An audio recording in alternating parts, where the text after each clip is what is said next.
Today we're going to make an egg-free Rosh Hashanah whole wheat challah. This recipe makes 2 large challahs or 3 medium-sized challahs. Now let's discuss the ingredients that you'll need.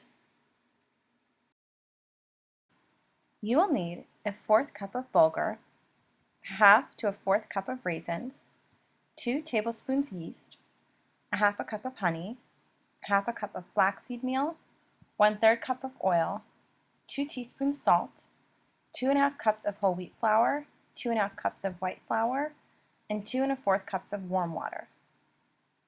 Before you get started on the dough, add a 1/4 cup of bulgur to 1/2 cup of water.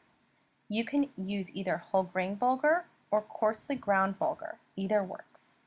Microwave for 2 to 3 minutes until it is soft and all the water is absorbed. Be careful to cover the bowl because it tends to splatter. Set it aside and let it cool. Next, pulse a 1/4 to a 1/2 cup of raisins, depending if you like lots of raisins or less raisins. You can definitely use the raisins without processing. I like to process them because you taste pieces of raisin in every bite. I prefer the golden raisins, but dark raisins work as well. Now, dissolve 2 tablespoons of yeast in 1 3/4 cup of warm water. Make sure the water is warm to touch, but not too hot because that can kill the yeast. Then add a 1/2 cup of honey. Leave the mixture alone for 5 minutes to ensure that the yeast is alive. The yeast and the mixture should froth and bubble. Next, add a 1/2 cup of flaxseed meal.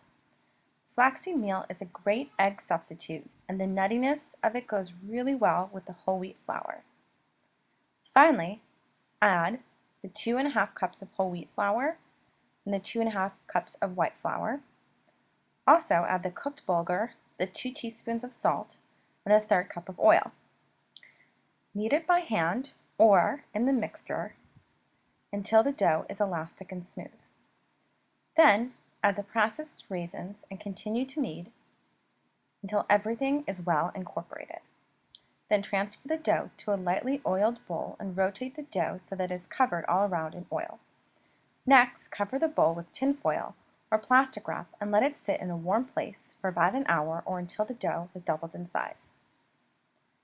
Divide the dough into 2 or 3 balls depending on how big you want your challah. Roll each ball into a long strip which is fatter on one end than the other. Start with the fatter end and form a spiral shape around it with a long strip of dough. Try to wrap the dough so that the shape is high and round rather than flat. You do this by lifting the challah slightly as you wrap so that you're wrapping slightly under the preceding piece rather than to the side of the piece. Tuck the end under the challah. I sprayed one lightly with cooking spray and tossed in a few sesame seeds. Let the challah rise on the parchment paper for another hour while you heat the oven to 400 degrees. Most people bake their challah at 350 degrees, but I found that if you bake it at a slightly higher temperature, you end up with a challah that is crusty on the outside and soft on the inside. Once the challah has risen, bake for 20 to 30 minutes until it is nicely browned. Then eat and enjoy.